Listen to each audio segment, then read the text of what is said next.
ಏನು Ganga rejuvenation program ಮಾಡಿದೆ ಅಲ್ಲ ಸರ್, 38,000 ಕೋಟಿ ರೂಪಾಯಿ ಖರ್ಚು ಮಾಡ್ತಾ ಇದೆ ಅಂದ್ರೆ ಕೇಂದ್ರ ಸರ್ಕಾರಕ್ಕೆ ರಾಜ್ಯ ಸರ್ಕಾರಕ್ಕೆ ಗೊತ್ತಿಲ್ವಾ ಆ ಜಲಮೂಲದ ಸ್ಥಿತಿಗತಿಗಳನ್ನ?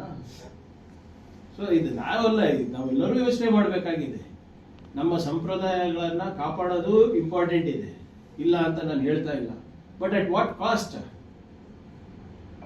ಕಾಸ್ಟ್ ಅದನ್ನ ಯೋಚನೆ ಮಾಡಬೇಕು ಅಂತ ಅಷ್ಟೇ ನಂದು ಇದು. ಆಮೇಲೆ ಐ ಆಮ್ ಅಗೇನ್ಸ್ಟ್ ಇವರೆಲ್ಲರೂ ಕಮರ್ಷಿಯಲ್ ಆಕ್ಟಿವಿಟೀಸ್ ಮಾಡ್ತಾ ಇದಾರಲ್ಲ, ಕೆಲವು ಜನರಿಗೆ ಮರಳು ಮಾಡ್ತಾ ಇದಾರಲ್ಲ.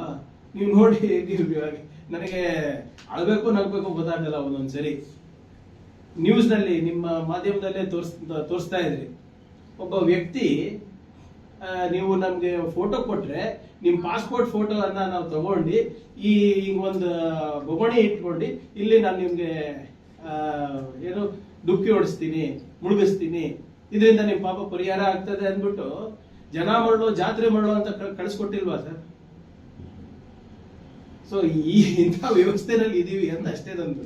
ತಾಜಾ ಸುದ್ದಿಗಳಿಗಾಗಿ ಶೇರ್ ಮಾಡಿ, ಸಬ್ಸ್ಕ್ರೈಬ್ ಮಾಡಿ, ಫಾಲೋ ಮಾಡಿ. AIN ನ್ಯೂಸ್ ಕನ್ನಡ, ವರದಿ ನಮ್ಮದು, ನಿರ್ಧಾರ ನಿಮ್ಮದು.